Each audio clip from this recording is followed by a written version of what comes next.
Guys தனுஷோட ஆக்டிங்ல வந்த best top 10 films இந்த வீடியோல பார்க்கலாம். அதுக்கு முன்னாடி மறக்காம நம்ம சேனலை சப்ஸ்கிரைப் பண்ணிக்கோங்க. இந்த டாப் 10ல இருக்கிற படம் பொல்லாதவங்க.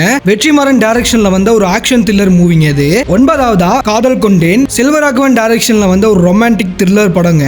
8வதா இருக்கிற படம் பாத்தீங்கன்னா திருச்சிற்றம்பலம். சூப்பரான ரொமான்டிக் காமெடி ஃபிலிம்ங்க. 7வதா ஆனந்த் எல்ராய் டைரக்ஷன்ல வந்த ராஞ்சனா. இது ஒரு ரொமான்டிக் டிராமா ஃபிலிம்ங்க.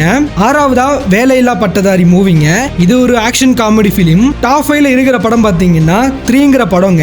அனிருத் மியூசிக்ல வந்த ஒரு ரொமான்டிக் த்ரில்லர் ஃபிலிம். 4வதா செல்வராகவன் டைரக்ஷன்ல வந்த ஆக்ஷன் த்ரில்லர் படமான புதுப்பேட்டைங்க. 3வதா இருக்கிற படம் பாத்தீங்கன்னா 2011ல வந்த ஆடுகளம். ஜிவி பிரகாஷ் மியூசிக் வேற லெவல்ல இருக்குங்க இந்த படத்துல. இதுல தான் ஃபர்ஸ்ட் நேஷனல் அவார்டு கொடுத்தாங்க தனுஷ்க்கு. 2வதா வெற்றிமாறனோட தரமான படைப்பான வடச்சென்னைங்க.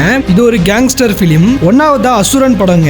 இது ஒரு ஆக்ஷன் டிராமா ஃபிலிம். இதுல இந்த படத்துல தாங்க இவரோட செகண்ட் நேஷனல் அவார்டு வாங்கினாரு தனுஷ். காய்ஸ், இந்த டாப் 10 படங்கள்ல உங்களோட ஃபேவரட் தனுஷ் படம் எது? அடுத்து வரப்போற படங்கள்ல நீங்க வெயிட் பண்ற படத்தை மறக்காம கமெண்ட்ல சொல்லுங்க.